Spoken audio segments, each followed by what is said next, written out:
오늘 말씀은 출애굽기 24장 말씀입니다. 24장 말씀, 애쓰시는 하나님이란 말씀 제목 가지고 함께 보시면서 은혜 나누셨으면 좋겠습니다. 그렇죠. 우리가 창세기 말씀부터 출애굽기 말씀 계속해서 보고 있는데 결국 그래요. 하나님께서는 세상을 포기하실 수 없으셔서 이스라엘이라는 나라를 만들려고 하셨고 또 만드셨죠. 하나님께서 그 이스라엘 백성이 원하셨던 게 있어요. 뭐냐면 우리가 알다시피 창세기 17장 말씀 보면 하나님께서 아브라함 불러놓고 뭘 받으라고 명하십니까? 바로 할례를 받으라고 명령하십니다. 그래서 너희들이 내 말씀, 내 법대로 잘 따라서 너희들이 내 하나님의 백성이 되었으면 좋겠다. 그 얘기를 듣고 아브라함이 할례를 받죠. 근데 그 이후에 아브라함의 후손들이 하나님의 뜻대로 살지 못해요. 우리가 알다시피 이집트에 내려가서 이스라엘 백성들이 살 때 하나님은 알고 하나님은 믿었지만 하나님과 동시에 다른 것들을 믿고 섬겼기에 나중에 나와서 모습들을 보면 그렇잖아요.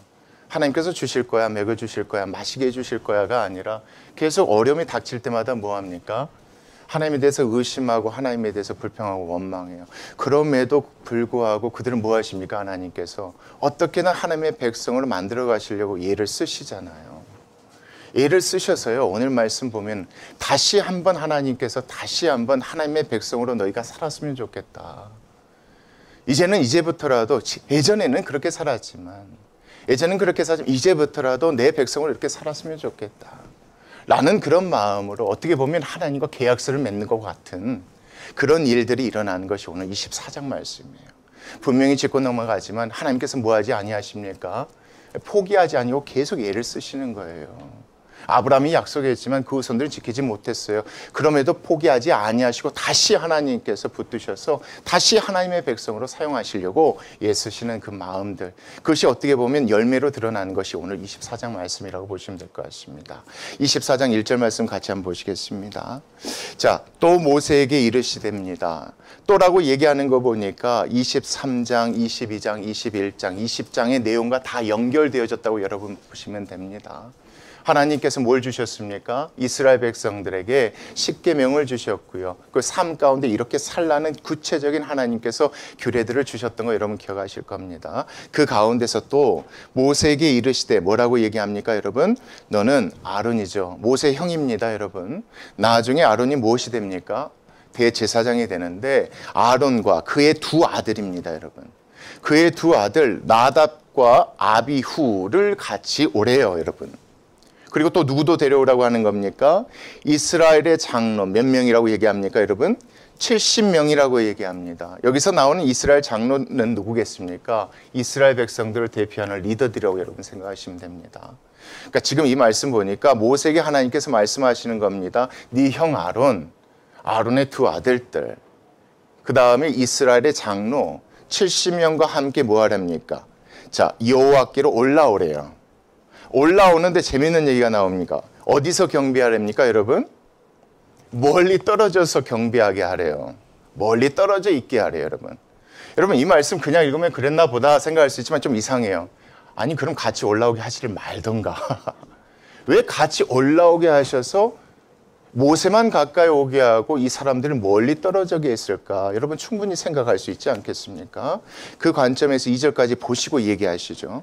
자, 누구만요? 모세만 여호와께 가까이 나오라 이렇게 얘기합니다. 자, 그리고 그들은 뭐 하지 말라? 가까이 나오게 하지 말라. 그리고 뭐라고 얘기하냐면 백성은 너와 함께 올라오지도 말지니라.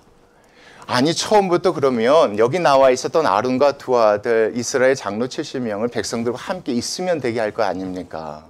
근데 이 말씀 보면 그렇지 않았단 말이에요. 아론과 두 아들과 리더되는 이스라엘 장로 70명을 함께 올라오게 하는데 그 가운데 너만 오고 그 사람들은 멀리 떨어져 있게 하라. 왜 하나님께서 이렇게 명하셨을까요, 여러분? 너무 쉽고 간단한 얘기입니다.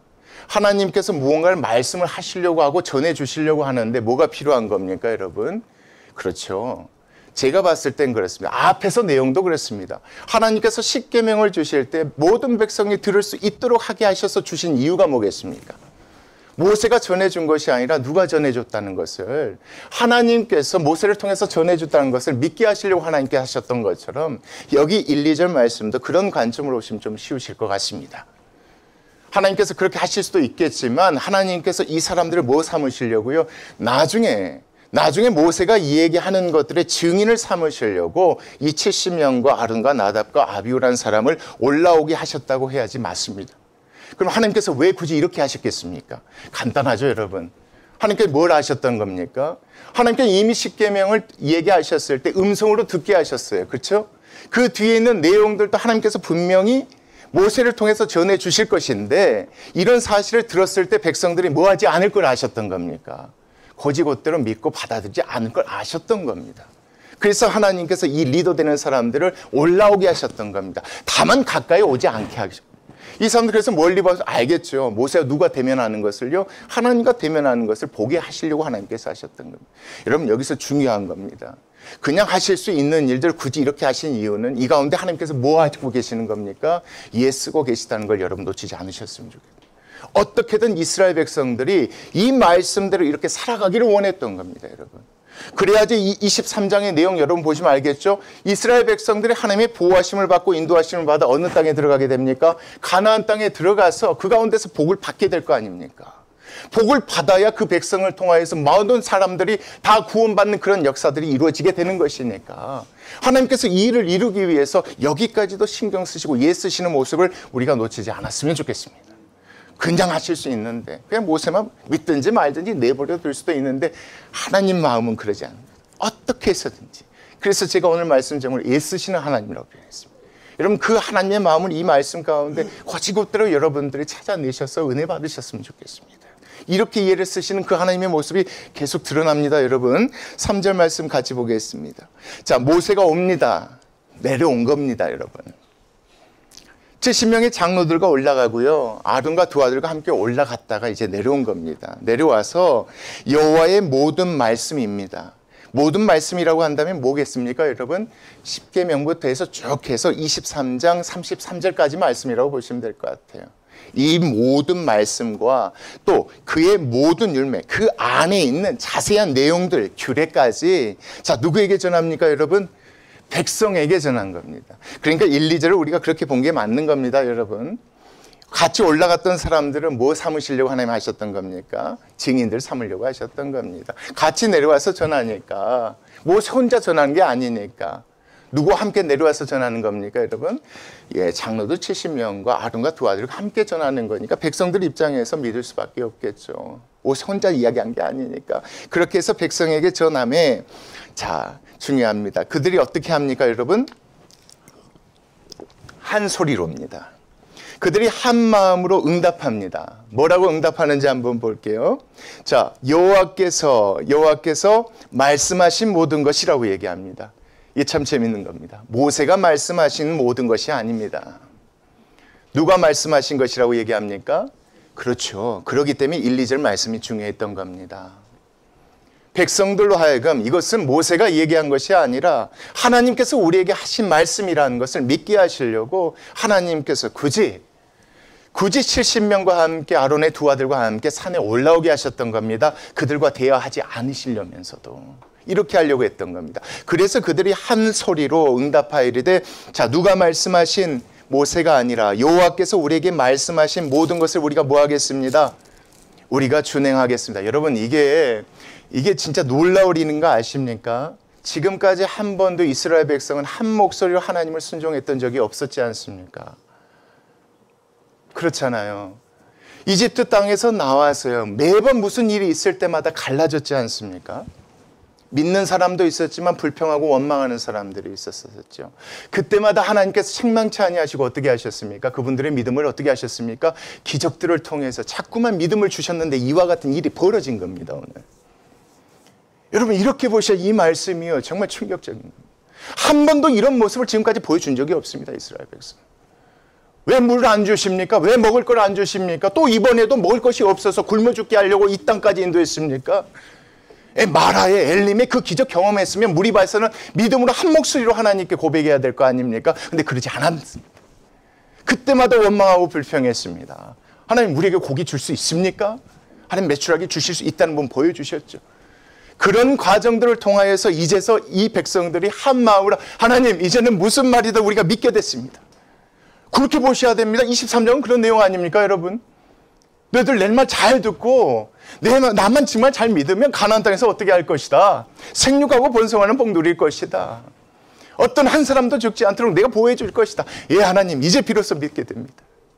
그러니까 이 말씀 뭡니까? 기적입니다. 하나님께서 지금까지 뭐 하신 겁니까 여러분? 애쓰신 결과입니다. 저는 그렇게 보고 싶습니다.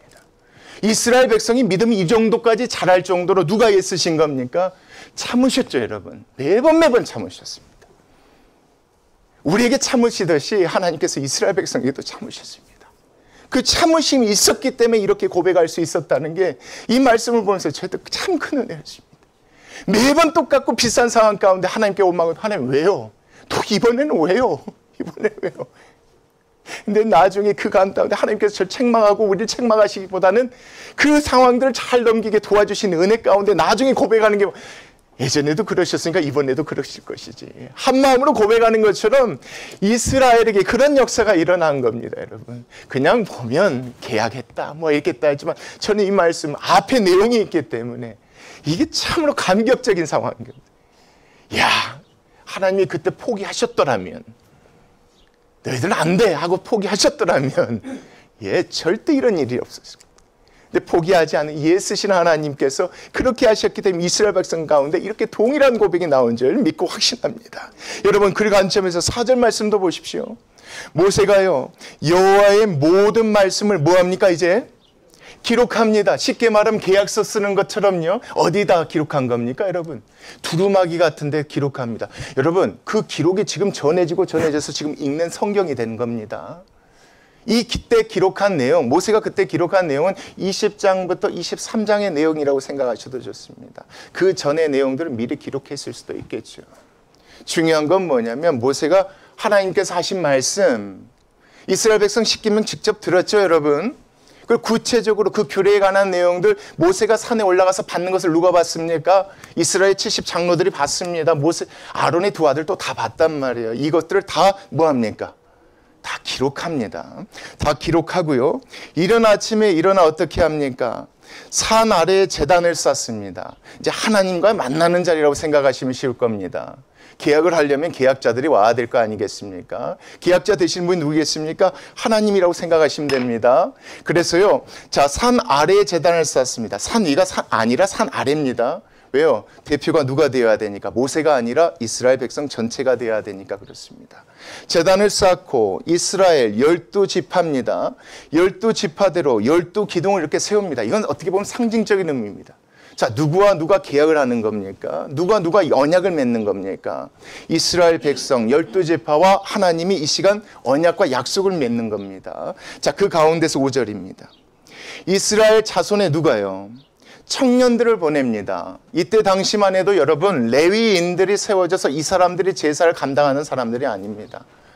그때 당시에는 청년들을 통해서 제사가 진행되어질 때입니다. 그럼 이 청년 누구라고 생각하시면 되냐면 유월절 이후에 모든 장자는 내 것이라 했으니까 여기에 있는 청년들은 장자라고 생각하셔도 쉬우실 것 같습니다.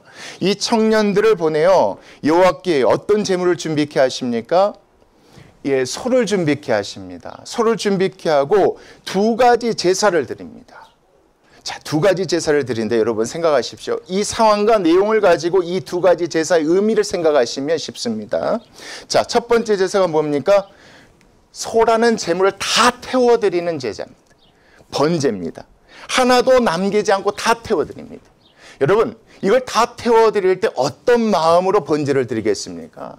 네, 맞습니다. 하나님께서 말씀하신 모든 규례, 모든 명령들을 어떻게 하겠습니까? 끝까지 다 지키겠습니다. 이런 관점으로 보면 충성한 마음, 하나님 약속 끝까지 지키겠습니다. 이런 마음으로 하나님께 드리는 게 뭐라고 생각하시면 됩니까? 바로 번제라고 여러분 생각하시면 됩니다. 이런 마음으로 번제를 또 드리게 하고요. 또 두 번째 제사입니다. 뭘 드리게 합니까? 화목제입니다. 화목제는 뭡니까? 기쁘고 즐거운 제사입니다. 하나님은 우리 하나님, 우리는 하나님 백성. 유일하게 함께 준비한 제물을 먹고 나눌 수 있는 제사가 이 제사입니다. 이 제사를 하나님께 드리게 하십니다. 그러니까 계약이 맺어지는 순간 이제부터는 이스라엘 백성 누구의 백성이 되는 겁니까? 그렇죠. 그렇죠. 제사장 나라가 되고 하나님의 백성이 되는 것이니까 이 화목제를 드리라고 했는데 이 두 제사 가운데 뭐가 있는지 아십니까, 여러분? 이 감격이 있는 겁니다. 어떤 감격인지 생각해 보십시오. 번제는 여러분 뭡니까? 하나님께 뭐 하는 겁니까? 충성을 다짐하는 겁니다. 여긴 뭐가 없으면 불가능합니까? 이스라엘 백성이 믿음이 없이는 불가능한 겁니다. 이런 믿음으로 하나님께 번제를 드릴 수 있도록 그들에게 믿음 주신 분이 누구라고 보셔도 좋습니까? 예, 지금까지 예쓰신 하나님의 노력의 결과라고 저는 그렇게 보여집니다. 그리고 여러분 화목제잖아요. 이건 하나님이 처음부터 원하셨던 겁니다. 결과적으로 이루어진 겁니다. 성취가 된 겁니다, 여러분. 그래서 이 제사가 감격인 겁니다. 이 제사가 백성들에게는 감격이 하나님이 얼마나 기쁘겠습니까? 하나님께서 포기하지 않으셨던 그 예씀의 결과지 않습니까? 모든 백성들, 네 하나님, 어떤 말씀이라도 우리가 준행하겠습니다. 이 말씀을 들었을 때 하나님의 마음을 생각하십시오. 하나님께 그 마음 모아서 끝까지 충성하겠습니다. 다 지키겠습니다. 번제를 드렸을 때 그 마음을 생각하십시오. 화목제를 하나님께 드렸을 때 하나님께서 얼마나 기쁘셨는가 이걸 생각해 보십시오. 근데 이것을 이루신 분이 누구십니까? 하나님께서 이렇게 하신 겁니다. 이렇게 예쓰셨기 때문에 이렇게 드릴 수 있는 것이었습니다. 이 안에서 여러분 우리가 전혀 놓치지 말아야 될 게 그런 것 같습니다. 야, 이런 계약 과정 가운데서도 하나님의 예수님의 그 결과가 이렇게 드러나구나. 이렇게 그래서 이루어질 수 있었구나. 여러분 이 말씀은 그렇게 보지 않으면요 이스라엘 백성이 복 받으려고 하나님과 계약하는 것처럼 보입니다. 그렇잖아요. 이렇게 보지 않으면 이스라엘 백성 입장에서는 복 준다는데 복 받으려고 계약하는 걸로 보여요. 천만의 말씀이요. 아니에요. 이 말씀은 그렇게 하나님께 되도록 지금까지 예쓰신 겁니다. 그래서 이렇게 할 수 있었던 겁니다. 이제 본격적으로 계약이 이루어지는 과정이 여러분 6절부터 8절에 보겠습니다. 자, 보겠습니다. 모세가 뭘 가지고 옵니까? 소의 피를 가지고 옵니다. 자, 고기 자체는 어떻게 하고요? 번제와 화목제로 쓰여지게 되고 이때 소의 피를 가지고 자, 그 중에 반은 여러 양푼에 담습니다. 이건 나중에 다른 데 쓰려고 하는데 그게 8절에 나오는데 자, 처음부터 어떻게 하냐면 자, 그 나머지의 반은 어디에 뿌립니다? 예, 제단에 뿌립니다. 쉽게 말하면 이 피의 역할이 계약서에 사인한 것과 같다고 생각하시면 됩니다. 계약서의 내용을 준비한 건 이스라엘 백성입니까? 하나님입니까? 하나님이 주셔서 하나님께서 하신 거죠. 하나님이 그래서 사인했다고 생각하시면 됩니다. 반은 그래서 제단에 먼저 뿌린 겁니다.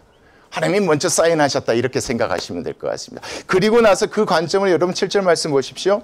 자, 언약서를 가져다 갑니다. 이 언약서라는 건 4절에 모든 말씀을 기록한 내용입니다. 모세가.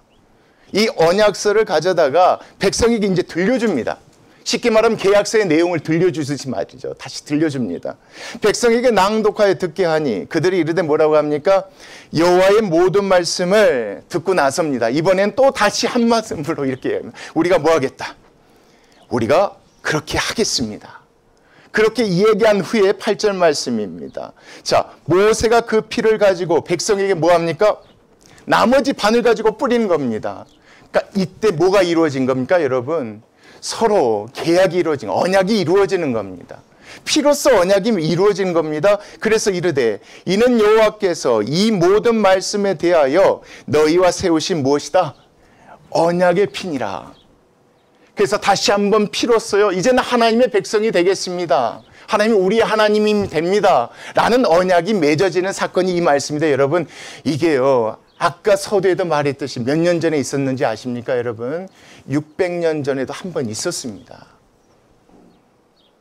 그게 창세기 말씀에 나오는데 제가 한번 읽어드릴게요, 여러분. 창세기 17장 9절부터 11절 제가 한번 읽어드릴게요. 하나님이 또 아브라함에게 이르시되 그런즉 너는 내 언약을 지키고 내 후손도 대대로 지키라. 약속을 지키라. 너희 중 남자는 다 무엇을 받으라? 할례를 받으라. 할례를 받을 때 피가 나옵니다. 자, 이것이 나와 너희 후손 사이에 지킬 내 언약이니라. 너희는 포피를 베어라. 이것이 나와 너희 사이의 언약의 표징이라. 받았어요. 근데 언약을 지키지 않았어요, 여러분. 이 언약이 깨졌어요. 근데 하나님 포기하지 않으신 거예요. 그래서 다시 재차 언약이 생기게 된 거예요, 여러분. 여러분, 이런 관점으로 인해서요, 두 번째 언약, 나중에 금송아지 사건으로 해서 깨어져 버렸지만 다시 언약을 메우시는 그 하나님도 여러분 보실 줄 알아야 돼요. 그러니까 이 말씀에서 얘기하시는 게 뭡니까? 하나님께서 뭐하지 아니하셨기 때문에 언약을 깨뜨린 그 이스라엘 백성을 뭐하지 아니하셨습니까? 포기하지 않고 어떻게든 다시 하나님의 백성으로 만들려고 애쓰셨기 때문에 맺어질 수 있는 것이 이 감격적인 언약이라는 겁니다. 이것이 여러분 하나님과 맺은 언약이기 때문에 절대 깨면 안 됩니다. 그래서 중요합니다. 이게 아닙니다, 여러분. 이 순간은 어떻게 보면 하나님께서 이스라엘 백성들에 대해서 포기하지 아니하시고 결과적으로 어떻게든 하나님의 백성을 구원하시고 믿음 없는 그들에게 믿음 주셔서 이제는 한 몫으로 모든 것을 우리가 하나님의 뜻대로 준행하겠습니다. 하나님 말씀대로 살겠습니다. 하고 사인하는 내용이기 때문에 이게 은혜가 되는 겁니다. 여러분 이런 하나님이 우리 삶 가운데 역사합니다. 정말입니다, 여러분. 이 말씀을 들으시면서 여러분의 삶도 조금씩 되돌아보면 이 하나님의 은혜가 있습니다. 하나님께 얼마나 많이 약속했습니까? 얼마나 하나님 앞에 많은 다짐을 했습니까? 근데 얼마나 많이 우리가 어겼습니까? 근데 그때마다 하나님께서 다시 붙잡아 주지 않았습니까? 다시 맺어주지 않습니까? 그래서 이 자리에 우리가 서 있을 수 있고 이 자리에서 하나님께 감사할 수 있는 것 아니겠습니까? 저는 그래서 이 말씀 보면서 그 생각, 이야 그렇구나. 야 이것마저도 여기까지마저도 하나님께서 뭐 하셨구나. 예수신 결과구나. 그렇게 해서 하나님께서 이렇게 해주셨구나. 여러분 그 다음 말씀도 보십시오. 모세와 아론과 누가 등장합니까? 나답과 아비후와 이스라엘 장로 70인이 뭐합니까? 다시 올라갑니다. 다시 산으로 올라갑니다. 참 재밌는 얘기겠습니다. 자, 이스라엘의 하나님을 보니 이들로 하여금 누구를 보게 하신 겁니까? 이스라엘의 하나님을 보게 한 겁니다. 아까 처음에 모세를 통해서 올라오게 하셨을 때 증인 삼으려고 했던 거죠. 왜냐하면 모세가 내려왔을 때 얘기했을 때 이 증인들이 있었기 때문에 백성들이 하나님의 말씀이라고 고백했을 수 있었던 것처럼 이번에도 또요 하나님께서 어떤 목적을 가지고 여기 있는 사람들이 다시 부르신 겁니다. 다시 올라가게 된 겁니다. 어떤 목적이냐면 이들로 하여금 10절 말씀 누구를 보게 하시려고요? 이제부터는 아브라함, 이삭, 야곱의 하나님이 아닙니다. 누구의 하나님입니까? 계약 끝났습니다. 이제 이스라엘의 하나님입니다. 이제 그들의 하나님이 된 겁니다. 우리 조상에게 약속하신 그 하나님이시여 약속하신 대로 우리에게 이게 아니에요. 이제 비로소 그 백성들이요 이제 이스라엘의 하나님의 백성이 된 겁니다. 이제 하나님이 이스라엘의 하나님 됩니다. 이 하나님 보게 하려고 했던 겁니다. 그 하나님이 어떤 모습으로 있는지 한번 보겠습니다. 그의 발 아래는 무엇을요? 청옥을 편 듯하고요 하늘같이 청명하더라. 그러니까 이 말씀 보니까 거기 있었던 함께 올라간 지도자를 통해서 보게 하신 분이 누굽니까? 예, 그 발 아래는 청옥을 편 듯하고 하늘같이 청명하더라. 하늘 위에 올라 있는 그 하나님의 모습을 보게 합니다. 쉽게 말하면 이런 생각, 딱 봤을 때 어때? 아, 하늘 위에 하나님, 하늘에 계신 하나님, 이 하나님을 보게 하려고 이 사람들을 올라오게 했는데 왜 그랬는지 끝까지 한번 볼게요. 11절이요. 하나님이 이스라엘 자손들의 존귀한 자들에게는 뭐하지 않습니까? 손을 대지 아니하셨습니다. 이게 무슨 얘기일까요, 여러분? 올라오면 안 되는 거예요. 이 사람들 죄가 있기 때문에 하나님 보면 죽게 되어지는데도 불구하고 하나님께서 올라오게 하는 것은 뭐하게 하신 겁니까? 하늘 위에 계신 그 하나님 직접 보고 그 하나님을 뭐 할 수 있도록요 백성들에게 내려가서 얘기하게 할 수 있도록 하나님께서 그래서 올라오게 한 것입니다. 그래서 그 다음 말씀 보겠습니다. 그 가운데 그들이 뭐합니까? 예, 하나님을 뵙고 그 안에서 뭐합니까, 여러분? 이제 먹고 마십니다. 먹고 마신다는 건 뭐겠습니까? 아까 두 번째 제사 뭐였습니까? 화목제는 다른 제사와 다르게 드려지는 제물을 함께 먹고 나눌 수 있는 제물.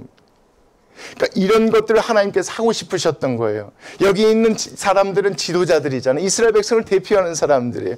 그러니까 이건 여러분 이렇게 생각하시면 하나님이 이 순간을 얼마나 기다렸는지 여러분 생각하시면 될 것 같습니다.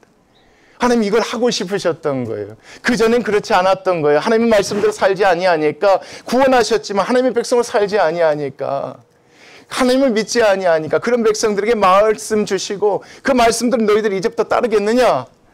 아, 믿음이 생겼으니까 고백하죠. 고백 가운데 번제 화목제를 드려서 이제 마지막 이 제물 함께 나누게 되는 겁니다. 결국 이 말씀은요, 하나님께서 예를 쓰셔서 어떻게 된 겁니까? 이제는 이스라엘의 하나님이 되는 겁니다. 예, 이스라엘 백성의 하나님이 되는 역사적인 사건이 먹고 마시는 겁니다.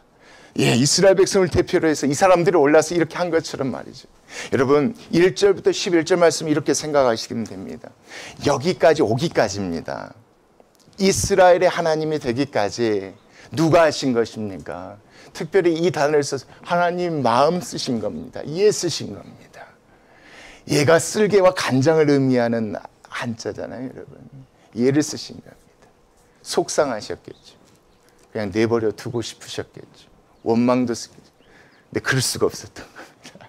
어떻게든 붙잡으니까 여기까지 이렇게 오게 된 것입니다. 이제 비로소 이스라엘의 하나님이 됩니다. 그런데 재밌는 거 여러분 아세요? 그럼에도 이스라엘 백성은 뭐합니까?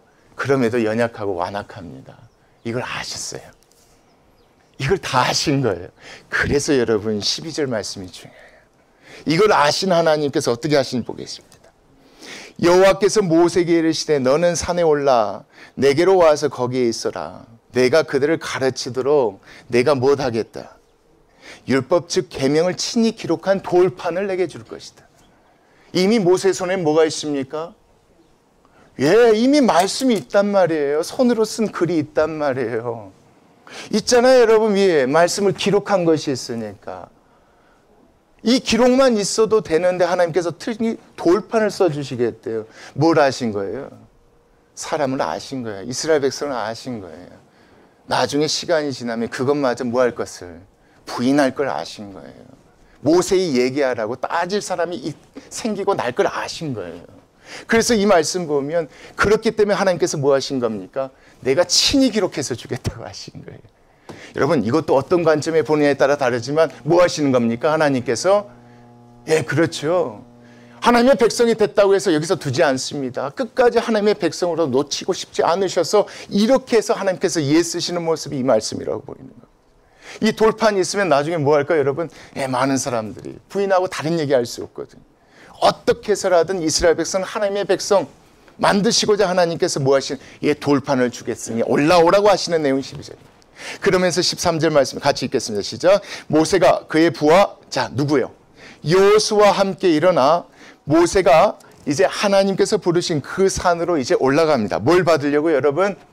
돌판이고 십계명입니다. 그러니까 이 말씀 전체적으로 보시면 처음 돌판을 통해서 이스라엘 백성이 하나님의 말씀 십계명에 대해서 안 것이 아니라는 사실 여러분 분명히 정리되실 겁니다. 이미 주셨습니다. 알고 있었습니다. 그러나 다시 하나님께서 돌판에 적으셔서 주려고 하셨던 이유는 변하지 않는 말씀, 이건 하나님의 말씀임을 그들로 하여금 기억하게 하시려고 하나님 하셨던 겁니다. 자, 여호수아와 함께 일어나 모세가 하나님의 산으로 올라갑니다. 14절 같이 보겠습니다. 장로들에게 이르되 너희는 여기서 우리가 너희에게로 돌아오기까지 기다리라. 이제는 올라갈 필요가 없습니다, 여러분. 이제는 올라갈 필요가 없습니다. 백성을 대표할 일도 없고 백성에게 증인될 일이 없으니 올라갈 필요가 없는 겁니다. 자, 기다리라. 자, 근데 우리가 올라간 후에 아론과 훌, 그렇죠. 예적 아말렉 싸움가에서 도와줬었던 사람 기억할 겁니다. 아론과 훌이 너희와 함께 하리니 무릇 일이 있는 자는 그들에게로 뭐 할 것이다. 그들에게 나아가서 물어봐라. 왜 이렇게 얘기하는 것인가? 한번 끝까지 한번 보도록 하겠습니다. 자, 15절 말씀입니다. 자, 모세가 산에 오름에 구름이 뭐합니까? 산에 가리게 됩니다. 자, 중요한 건 여러분 12절부터 14절 말씀 보니까 그런 내용이에요. 이제 누구만 올라오게 한 겁니까? 예, 모세만 올라오게 했는데 모세가 여호수아를 데리고 갑니다. 그리고 장로들도 못 올라오게 합니다. 그러면서 아까 14절 말씀 보면 장로들에게 뭐라 무슨 일이 있으면 이 아론과 훌에게 물어보고 절대 뭐하지 마. 올라오지 말도록 하는 겁니다. 결국 이 말씀 보면 그런 겁니다. 이 사람들이 또 예전처럼 십계명을 들을 때처럼 예전처럼 뭐 할 수 있으니까 여러분 다시 올라올 수 있으니까 저거 할 수 있으니까 모세 입장에서는 그것이 걱정되었던 겁니다. 여기 있으라고 얘기하는 겁니다. 자, 그리고 나서 15절이요. 모세가 산에 오름에 자 구름이 산을 가립니다. 자, 누가 볼 수 있도록 여러분? 산 밑에 있는 백성들이 볼 수 있도록 말입니다. 지금 누가 올라가 있는 상황입니까? 모세가 올라가 있는 상황입니다. 자, 모세가 지금 올라가 있구나. 하나님을 만나고 있는지 없는지 모르니까 구름을 통해서 만나고 있다는 걸 보게 하려고 하나님께서 하신 겁니다. 그리고 나서 16절입니다. 여호와의 영광이 시내 산 위에 머무르고 구름이 며칠 동안 엿새 동안 산을 가립니다. 자, 중요한 건 엿새 동안 산을 가리는데 일곱째 날에 여호와께서 구름 가운데서 모세를 부르십니다. 하나님께서 올라오라고 했어요. 자, 올라갔단 말이에요. 근데 6일 동안 부르지 않아요. 며칠째 불렀다고 여러분? 7일째 불렀다고요. 왜요? 6일 동안 하나님께서 지켜보고 계셨던 겁니다. 누구를요? 혹시나 올라올까 봐. 그렇게 보셔야 됩니다. 혹시나 올라올까 봐. 하나님의 말씀을 듣지 않는 이스라엘 백성들, 호기심이 많고 궁금증이 많은 사람들 함부로 올라와서 죽임당할까 봐 하나님 아시고 어떻게 하신 겁니까? 그래서 6일 동안 지켜보신 겁니다. 7일째 올라오게 하신 겁니다. 왜요? 앞에서 모세도 그걸 염려했었잖아요. 무슨 일이 있거든 이 사람들한테 물어보지 나 만나려고 여기 올라오지 말라. 그렇게 보셔야지 맞겠지 않겠습니까? 여기서도 그렇습니다. 하나님께서 뭘 하시는 겁니까? 그렇죠. 이스라엘 백성들이 어떤 백성인지 잘 알고 계신 겁니다. 약속을 했지만 약속을 지키지 못하는 그런 영약 백성인 걸 하나님 알고 계셨던 겁니다. 그래서 하나님 이 시간을 두셨어요. 한 사람이도 뭐 하지 않도록요. 죽지 않도록. 함부로 올라와서 죽임당하지 않도록 애쓰시는 그런 하나님의 모습이 이 말씀에도 이렇게 드러나는 겁니다. 일곱째 날에요. 여호와께서 구름 가운데 모세를 부르셨어요. 17절 말씀입니다. 산 위에 여호와의 영광이 이스라엘 자손의 눈에 볼 수 있도록요. 뭐처럼요? 맹렬한 불같이요. 항상 하나님을 상정하는 이스라엘 백성들에게는요. 구름 기둥, 불 기둥이었던 거 생각하시면 이 말씀이 쉽습니다. 구름 보면 하나님, 불 보면 하나님처럼. 자, 지금 누가 함께 있다? 모세가 하나님과 함께 있구나. 하나님께서 그래서 나중에 모세가 두 돌판을 가지고 내려왔었을 때 저거는 모세가 깎아서 만든 것이 아니라 자기가 쓴 것이 아니라 누가 쓴 말씀이다. 하나님께서 기록하여 준 말씀이라는 걸 믿게 하시려고 하나님께서 이것마저도 이해를 쓰는 겁니다. 여러분 이것도 그냥 그렇잖아요. 그냥 올라오게 하면 해서 딱딱해서 주면 되잖아요. 근데 굳이 구름 보게 하시고 굳이 불 보게 하시고 굳이 6일 동안 기다리게 하시고 저는 이 모든 것이 수고로 보여요. 하나님의 애쓰심으로 보인단 말이에요. 그냥 읽으면 읽어질 수 있는데 너무 잘하시는 거예요. 이스라엘 백성들이. 이렇게 하지 않으면 이렇게 노력하지 않으면 하나님 이렇게 준비하지 않으면 이스라엘 백성들이 말 듣지 않고 함부로 올라올 걸 아신 거예요. 여러분. 그래서 그 시간 둔 거예요. 만약에 6일 동안에 누군가 올라오게 하면 하나님께 분명히 모세 내려 보내시지 않았겠습니까? 그렇겠죠. 하나님 이렇게 애쓰시신 거예요. 그리고 나서 18절 말씀 같이 보겠습니다. 시작. 모세는 구름 속으로 들어가서 어떻게 합니까? 산 위에 올라가며 모세가 40일 40야를 뭐 하게 됩니까? 그 산에서 있게 됩니다. 그 안에서 하나님께서 모세와 만나셔서 이제 친히 돌판에 쓰셔서 그 돌판을 갖고 내려오도록 하나님께서 하시는데 하시는데 이스라엘 백성이 그래요. 그 시간을 못 참아서 여러분 뭘 만듭니까? 그 시간을 못 참아서 금송아지를 또 만들어요. 여러분 금송아지 만들었죠. 이제 뭐가 깨져버립니까? 어렵게 맺었던 이 언약 깨져버려요. 그럼에도 불구하고 하나님이 다시 기회를 주신 거 아시죠? 다시 기회를 주신 거 아시죠? 저는 이 말씀 보면서 여러분 그거 보여집니다. 하나님께서는 어떻게 하든 뭐하지 아니하십니까? 하나님 하시겠다는 거 절대 포기하지 아니하십니다. 그 일을 이루기 위해서는 이렇게 예를 씁니다.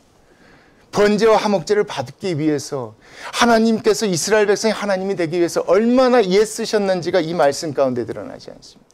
그 이후에도 어떻게든 그 언약 깨트리게 하지 않으려고 어떻게든 그 사람들에게 어떻게든 붙들고 가려고 하나님이 애쓰셨는 말씀이 12절부터 18절이지 않습니까? 그 이후에 또 깼지만 그들을 또 하나님께서 뭐 하십니까? 또 다시 하나님의 백성 삼으시고 또 어떻게 애쓰셨는지가 말씀 가운데 계속 드러나지 않습니까? 이 하나님의 은혜 때문에 이스라엘이 하나님이 되지 않았습니까? 하나님의 백성이 되지 않았습니까? 이런 하나님의 애쓰심 때문에 우리가 하나님의 백성이 된 줄 믿습니다. 여러분 이게 꼭요 이 말씀 안에서 이것만 생각할 것이 아니라 우리의 구원도 마찬가지고요. 우리 삶 가운데는 소명도 마찬가지요. 동일하게 하나님께서 이렇게 역사하십니다. 여러분 우리가 믿음이 좋아서 예수님의 죽으심을 믿었습니까? 우리에게 뭘 봐서 우리가 예수님의 부활하심을 믿습니까? 아닙니다. 그 믿음 갖도록 하나님께서 애쓰신 겁니다. 우리가 믿음 좋아서 이 사역을 합니까? 우리가 믿음이 커서 하나님의 일을 끝까지 감당하려고 합니까? 천만의 말씀요. 그 믿음 갖도록 누가 애쓰신 겁니까? 하나님이 애쓰셨다고 저는 믿습니다. 그것 때문에 오늘 이 말씀을 보면서 참으로 감사한 생각이 듭니다. 여러분, 제가 오늘 다른 거 안 나누려고요. 그 하나님의 애쓰심 가운데 우리가 지금 하나님의 백성으로서 하나님 주신 일들을 감당하고 살고 있는 줄 믿습니다. 그 하나님의 특별한 그 은혜에 감사하고 오늘 특별히 부활주일날 그 하나님의 은혜에 감사하며 기도하고 나아가는 그런 시간 되었으면 좋겠습니다. 기도하시겠습니다.